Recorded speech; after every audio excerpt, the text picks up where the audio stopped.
Para sa mga balita sa buong adlaw. Transport strike sang No to PUV Phase-Out Coalition Masgin Palawig. Kaupod sa gihapon sang No to PUV Phase-Out Coalition Panay, ang mga drivers, operators kag commuters sa Masgin Palawig nga nauna nga 2-day transport strike bilang pagpamatok sa consolidation sang traditional jeepneys sa idalom sang Public Utility Vehicle Modernization Program. Suno kay Elmer Foro, miyembro sang No to PUV Phase-Out Coalition Panay, giniwat nila ang protesta humalin Disyembre 27 para ipakita ang ila sinseridad nga hindi lang pangabuhian sang drivers kag operators ang maapektuhan kundi pati man ang commuters mabudlayan. Iya ginpahayag nga mayara sang progreso ang ila ginaubra kay gintugutan na nga ang mga unconsolidated jeepneys magbiyahe hasta Enero 31 sa masunod nga tuig. Suno pa sa iya, padayon ininila nga liwat-liwaton hasta mapilitan ang gobyerno nga bawion ang consolidation sang traditional jeepneys sa pungsod.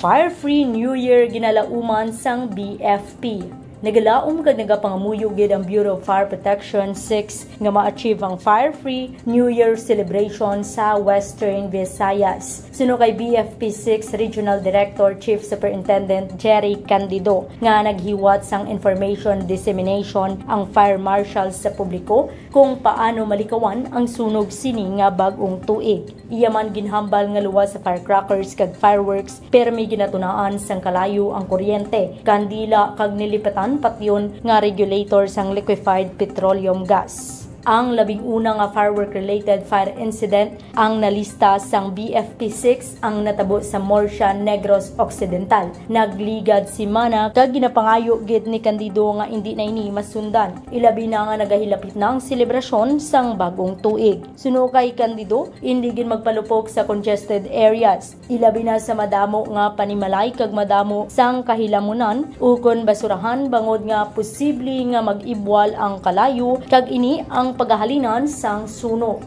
Dugang pa niya nga magpalupok lamang sa tunga sang karsada kag siguraduhon nga wala sang kabataan nga nagahampang. Iya man ginahambal sa mga kutob nagaistar sa light materials kangay sang lawanet, makan, plywood kag nipa nga baso nini sang tubig para kung may magtalang nga palupok hindi madali magdukot ang kalayo. Yari ang mga fire safety reminders. Kung pwede hindi magamit sang firecrackers kag pyrotechnics. Magbakal lamang sa mga rehistrado nga nagahimo kag nagabaligya palupok. Hindi magtago sang palupok sa madugay nga tinion.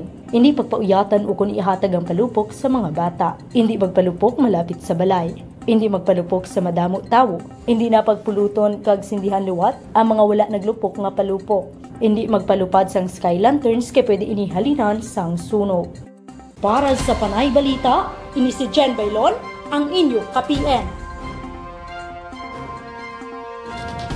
For more stories, check our website www.panaynews.net.